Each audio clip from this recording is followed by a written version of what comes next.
আল্লাহ পাক জিব্রাইল আলাইহিসসালামকে শবে কদরের রাত্রে নির্দেশ দেন যে সে ফেরেশতাদের এক বিরাট বাহিনী লইয়া জমিনে অবতরণ করেন।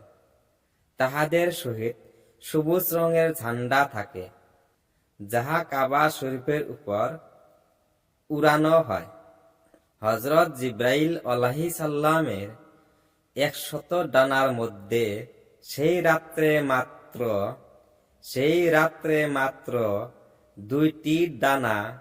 দুইটি ডানা প্রসারিত করেন, যাহা মাশরিক এবং মাগরিব ঘিরিয়া ফেলে।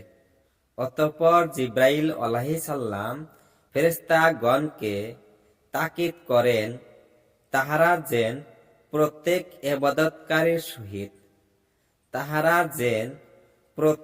এবাদতকারীর সহিত মুসাফা করে ও তাহাদেরকে সালাম করে এবং তাহাদের দোয়ার উপর আমিন আমিন বলিতে থাকে।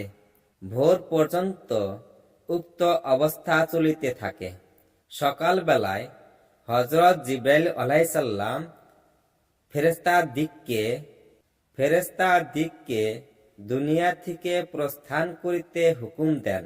তখন ফেরেশতারা জিব্রাইল আলাইহিসসালামকে জিজ্ঞাসা করেন, হযরত মুহাম্মদ সাল্লাল্লাহু আলাইহি সাল্লামের উম্মতের সহিত এই শবে কদর রাত্রে কি ব্যবহার করিয়াছে? তিনি উত্তরে বলেন, চার ব্যক্তি ব্যতীত সকলকেই ক্ষমা করিয়া দিয়েছে। এই সম্পর্কে হুজুর পাক সাল্লাল্লাহু আলাইহি সাল্লামের সাহাবারা হুজুর পাক সাল্লাল্লাহু আলাইহি সাল্লামকে জিজ্ঞাসা করেন।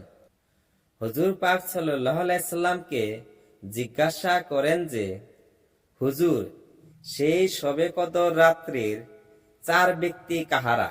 হুজুর পাক সাল্লাল্লাহু আলাইহি সাল্লাম তার উত্তরে বলেন, সেই চার ব্যক্তি হলো, প্রথম ওই ব্যক্তি যে মদ খায়, দ্বিতীয় হইল মাতা পিতার